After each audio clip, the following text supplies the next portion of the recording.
vêm aí perguntas, muitas perguntinhas.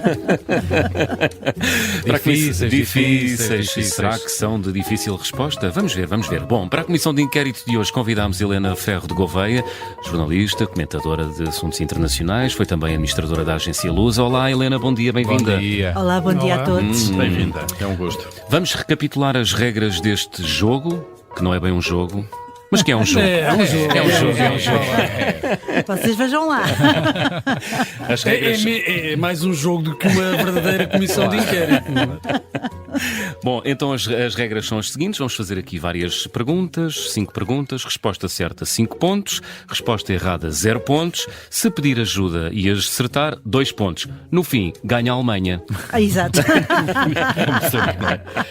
Vamos a isto? Vamos embora. Helena, é por aí que começamos. Tu viveste durante décadas na Alemanha. Aliás, é a tua segunda pátria, se não a primeira, talvez, não sei. É a minha pátria emocional. Emocional. Eu sou Muito portuguesa de passaporte, mas identifico-me muito com a Alemanha. E foram 2 décadas da minha vida muito felizes. Já vamos ver isso então. Vamos a perguntar. Há uma perguntinha aí. Em que mês e ano é que foi feita a reunificação alemã? A reunificação alemã é de 3 de outubro de 1990. Pronto, até o dia e tudo, 5 claro. pontos. Já está. 5 pontos. 5 pontos. Resposta completíssima. Como é que uma alemã emocional se sente em Portugal?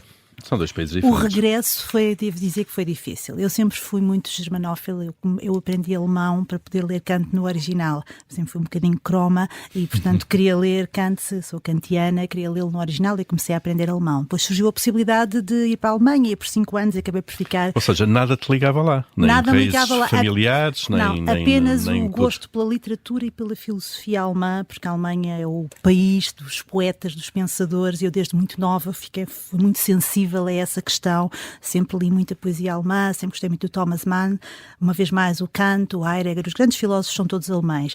Então surgiu a oportunidade, na altura no público, precisavam de um correspondente para a Alemanha, e eu fui por 5 e depois, como estava a dizer, acabei por ficar 20 e foram anos mesmo muito felizes, onde cresci muito como pessoa, tive muitas oportunidades profissionais que dificilmente teria em Portugal, e depois decidi, ao fim de 20 anos, regressar e tive aquilo que é o choque cultural reverso.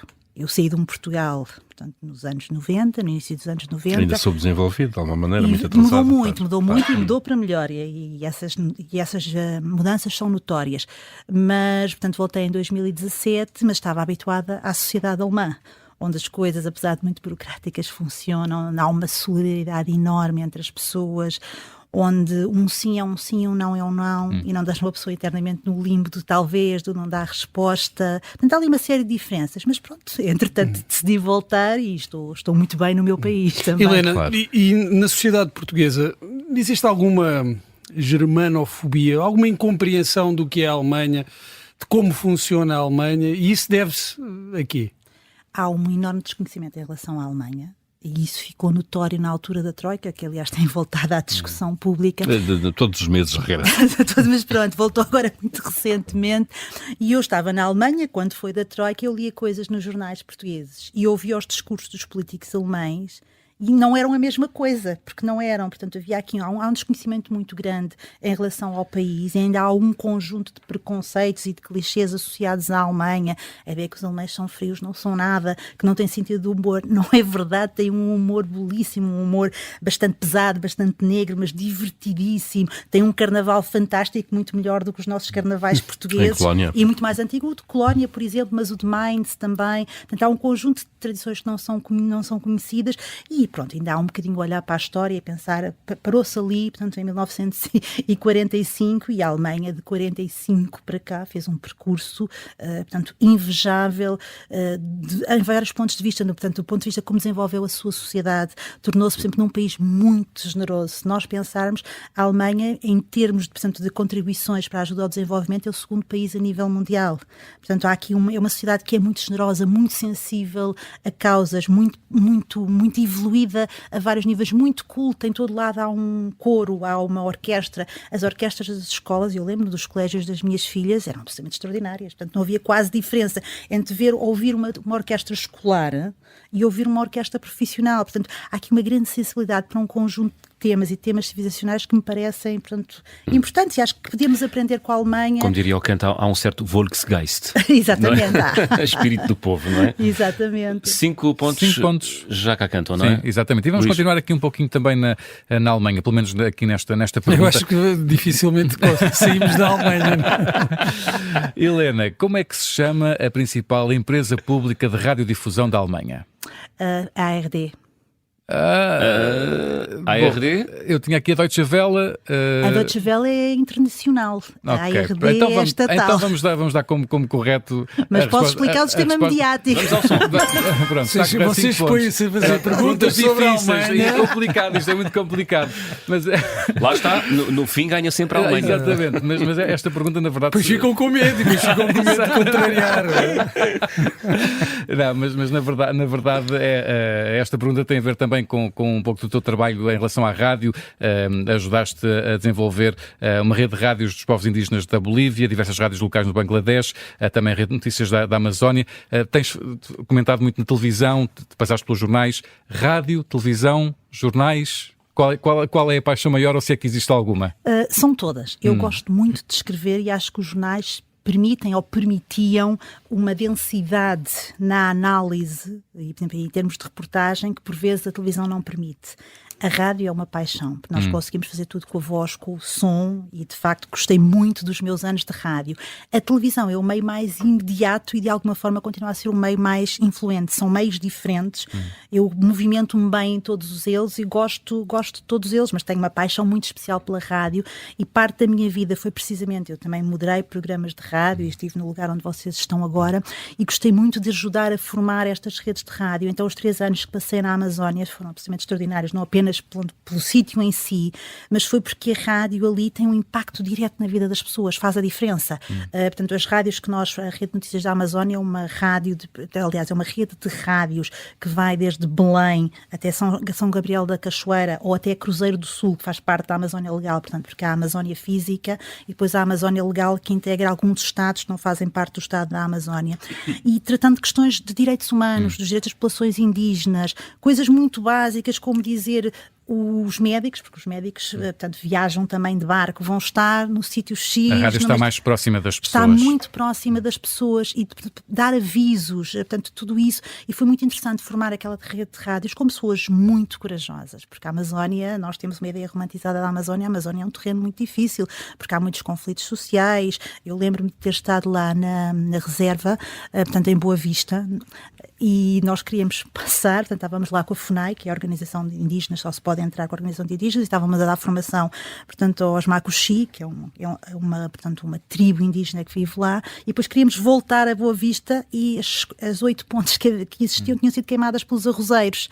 E depois nós estávamos a pensar como é que conseguíamos sair dali. Portanto, é um terreno muito polémico, muito problematizado, e a rádio tem um papel fundamental. E, portanto, é um imenso prazer, imenso gozo, e de facto continua a existir. Ganharam vários prémios de direitos humanos, por exemplo, revelaram uma rede de tráfico de meninas, portanto, que saíam da Amazónia e que iam para a Venezuela ou para a Guiana, e depois pensavam que iam ter um emprego como empregadas domésticas, iam ser prostituídas, e, portanto, com o envolvimento de autoridades brasileiras. Portanto, foi um trabalho muito interessante. Depois repetimos esse trabalho também na Bolívia, portanto, no Bangladesh fizemos a mesma coisa, sempre a rádio focada nas pessoas e nos direitos humanos, e continua a ser um meio de proximidade. Noto que a Helena, enfim, sublinha muito a missão quase social dos média. Perdeu-se isso também um bocadinho? É uma pena. Eu acho que os média têm um papel social muitíssimo importante.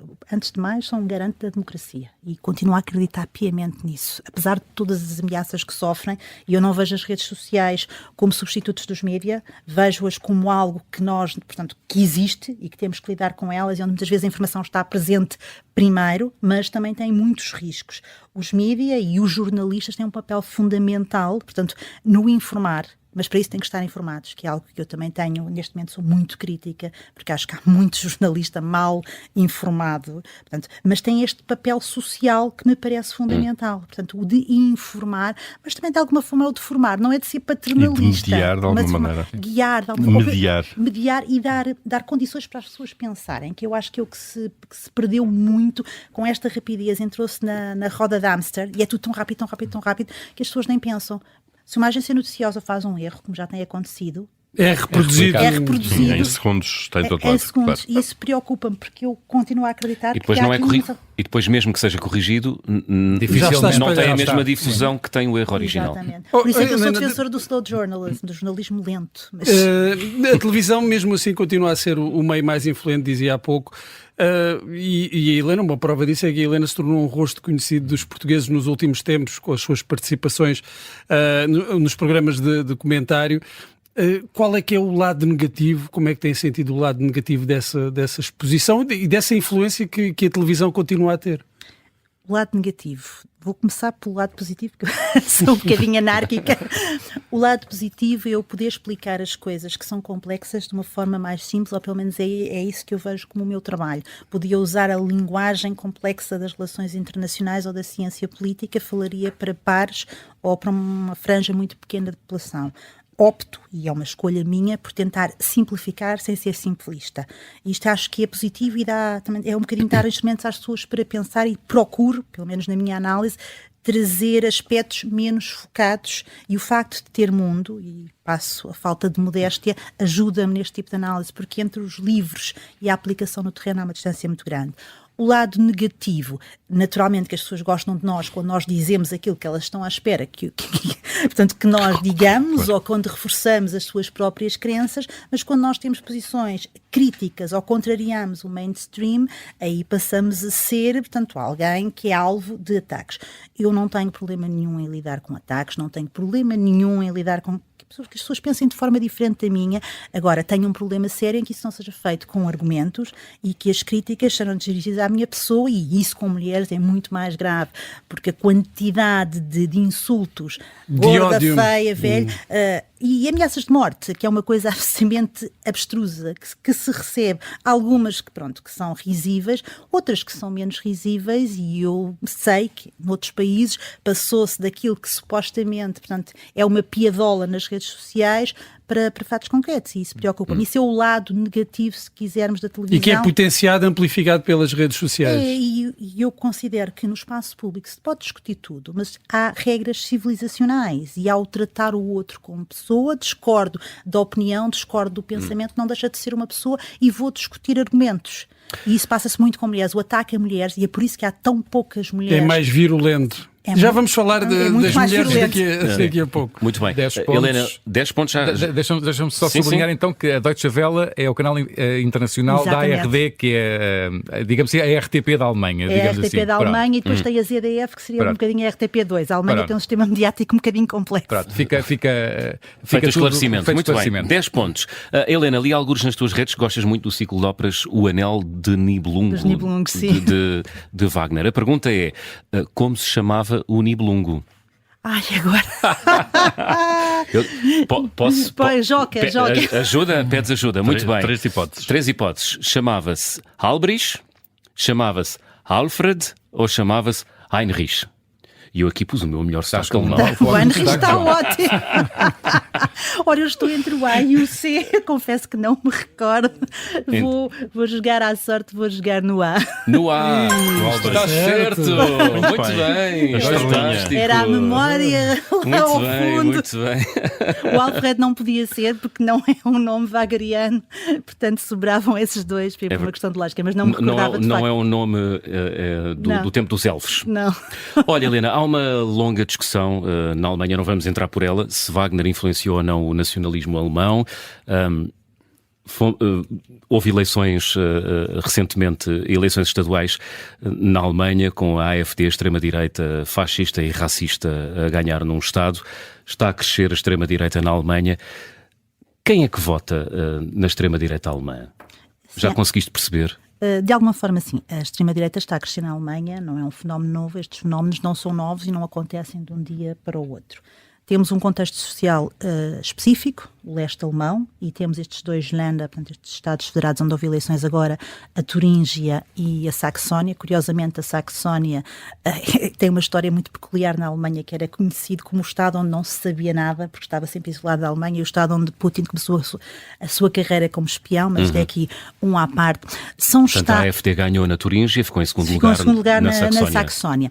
Quem votou neles, e isto dizem-nos os dados estatísticos, foram sobretudo jovens, dos 18 aos 24 anos, e homens, o que corresponde àquilo que também se passa na Europa. Eu estive a olhar para o programa eleitoral deles e acompanho já há algum tempo, porque eles, portanto, não são um fenómeno novo, eles começaram por ser um partido de professores universitários muito focado no anti-europeísmo, na saída da Alemanha do euro, de não acharem que a Alemanha pagava demasiado para a União Europeia. Cresceram muito durante a Troika com os ataques que a Alemanha sofreu, que é uma coisa que às vezes as pessoas não percebem como é que as coisas estão interligadas, e agora cavalgaram esta onda de, portanto, da xenofobia, do racismo e, sobretudo, portanto, com o aumento da criminalidade associada. Eu sei que em Portugal não gosta de se falar deste tema, mas isto é um facto.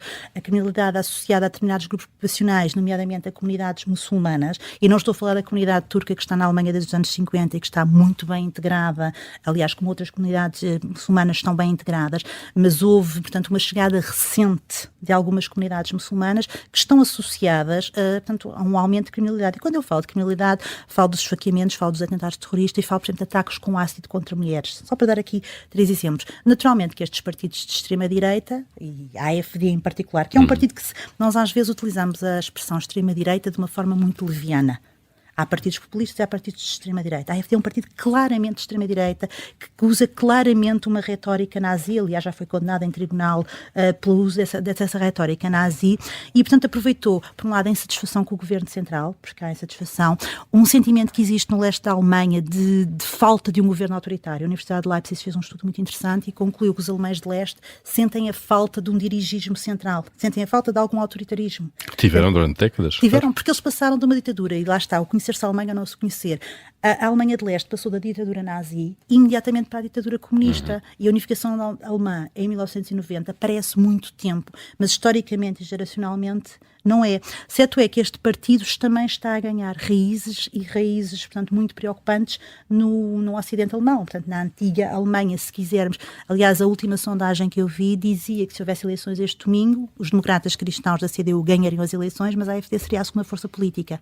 Isso sim é muito preocupante. Portanto, há aqui um grande descontentamento popular que leva a este crescendo, este radicalismo. Mas eu quero apontar aqui também, nós falamos muito na extrema-direita, e é preocupante, sem dúvida, mas na Alemanha cresce também o fenómeno da extrema-esquerda. Este novo partido, da Sarah Wagenknecht. A Sarah Wagenknecht é uma antiga comunista, casada com Oskar Lafontaine, que foi ministra das Finanças de Schröder, e também é um partido de uma pessoa só, mas é um partido que do zero saltou para os 16%, e cujo programa é exatamente igual ao da AfD.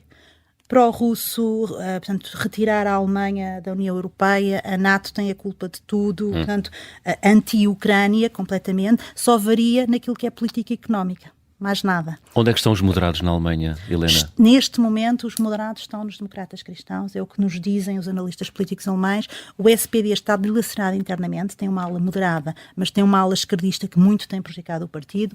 Olaf Scholz é claramente, foi um erro de casting, claramente, poderá ser substituído pelo ministro da Defesa, Boris Pistorius, que é o político mais popular da Alemanha. Os verdes têm tido uma posição, portanto, moderada no meio disto tudo. Vamos ver quem é que os vai liderar também. Os liberais estão onde sempre estiveram, é um partido pequeno, fazedor de reis. Mas os moderados, neste momento, estão nos democratas cristãos, se eles não caírem na tentação de se deslocar demasiado à direita. Muito bem, vamos avançar? Muito bem, quantos pontos? 12 pontos. Vamos mudar de geografia também. Já visitaste em trabalho mais de 50 países em todo o mundo. Um desses países onde já estiveste é considerado o país mais recente do mundo. Qual é? O Sudão do Sul. Certíssimo. Isto não há limpinho. Ainda sabe para onde anda, basicamente. Sei, porque eu estive lá no 17º e 18º Acordo de Paz e eles continuam em guerra. Eles Portanto, continuam em guerra. lembro-me perfeitamente do Sudão do Sul, foi das geografias mais difíceis onde estive. E o que é isso, ser uma geografia difícil? Para quem já esteve na Amazónia, Timor-Leste, enfim, muitos países africanos... É imaginar que só se voa para lá com autorização. Eu fui de Frankfurt para Addis Abeba e depois de Addis apanhei o voo para Juba. E é chegar ao aeroporto de Juba, só vão determinadas companhias aéreas, eu fui com o voo das Nações Unidas, e é ter o aeroporto cheio de carros de combate. Significa... Portanto, num clima de guerra civil permanente. É um clima de guerra civil permanente. Nós, por exemplo, numa das vezes que eu lá estive, saímos lá evacuados, estivemos 3 dias no compound à espera da evacuação. Portanto, quando eu digo que sentes a tensão na rua, eu tive em muitas zonas de conflito, mas de facto o Sudão do Sul é muito pesado e muito pesado pelas características daquela guerra. Nós às vezes focamos muito nos conflitos, mas esquecemos que a guerra no Sudão, e antes da divisão, portanto, para o Sudão do Sul, antes da independência do Sudão do Sul, é a guerra mais antiga do continente africano e é uma guerra muitíssimo sangrenta. Ouvimos falar no Darfur e é um dos polos das guerras do Sudão, mas há muitas guerras e são guerras com um nível de violência atroz. Mas atroz, aquilo que se pode pensar em atrocidades, e eu não vou contar aqui porque é muito cedo e não quero pôr as pessoas indispostas, passa-se no Sudão. Eu ouvi coisas que não são inimagináveis em termos de violência. Mas é uma violência gerada pelo ódio ou é uma violência gerada pela necessidade de sobrevivência? É muito mais complexo que isso. O Sudão é um país muito grande e com muitos recursos. E há aqui um papel, infelizmente, a colonização britânica, tal como no Médio Oriente, teve aqui um papel bastante nefasto, porque colocou a governação a norte e os recursos estão a sul. Isto, portanto, já começa no século XIX, é uma história muito, muito antiga, e, portanto, começa nessa altura. Depois há uma questão étnica e tribal, porque há tribos diferentes que lutam pela sobrevivência, as tribos são tribos nómadas, depois há, entre as tribos nómadas e as tribos fixas, há conflitos, há as questões do gado. Portanto, o Sudão é uma história muito complexa, e depois há a questão religiosa, portanto, do islamismo extremista, e a Janjaweed são das milícias islâmicas mais violentas que existem, e portanto é um país muito, muito complexo. Eles tentam de alguma forma chegar a um acordo de paz, mesmo no Sudão do Sul, entre as diversas facções, mas vai ser muito difícil. Um puzzle, não é? Vamos então à última pergunta. Esta aqui, agora, não é? Em direção aos 22. Vamos recuar aqui um bocadinho na história, vamos até ao Antigo Testamento. Como se chamava a mulher que matou o líder do exército dos cananeus, Sísera, tal como vem narrado no Antigo Testamento, no livro de Juízes. Helena escreveu um livro sobre mulheres na guerra. Exatamente. Esta aqui teve uma influência. Pois teve, deixa-me lá pensar. Quer ajuda. Isto então, ajuda, vamos lá. Jael, Débora ou Judite? Débora não é. É Judite. Não, Jael, é Jael. Judite matou Holofernes. Exato, eu estava aí no... Não, já não me lembro. Jael aproveitou que Sísera estava na tenda a dormir e tratou de o eliminar. Helena, a guerra, quer no terreno, quer na arena do comentário, ainda é um espaço predominantemente masculino em que do qual as mulheres são de alguma forma excluídas ou até, por vezes, no caso da opinião, as suas opiniões menorizadas. É claramente. Eu faço terrenos de guerra há 2 décadas. Interesso-me muito e estudo muito os fenómenos do terrorismo. Sou auditora de defesa nacional. Tenho mais terreno de guerra que a maioria dos generais, ou diria que todos eles que comentam nas televisões, e, no entanto, foi um espaço difícil de penetração. E às vezes uma mulher está a dizer uma coisa e a mesma coisa dita por um homem tem outra validação. De facto, durante muito tempo teve reservado para as mulheres o comentário suave, ou seja, as questões sociais, as questões de género, as desigualdades, os refugiados, a ajuda social. Agora, questões como a guerra, como o terrorismo, ou mesmo a análise política mais dura, esteve reservada para os homens. Parece-me que a CNN veio de alguma forma quebrar aí esse telhado de vidro que existia. E eu chateei muita gente durante muito tempo para que se falasse de internacional, porque em Portugal o internacional durante muito tempo foi descuidado. Não se ligava-se muito pouco, ou se falava-se nas ainda coisas... é ou não? Ainda excetuando o Médio Oriente e a Ucrânia. Sim, ainda é, aliás, porque nós temos N conflitos a decorrer, temos N...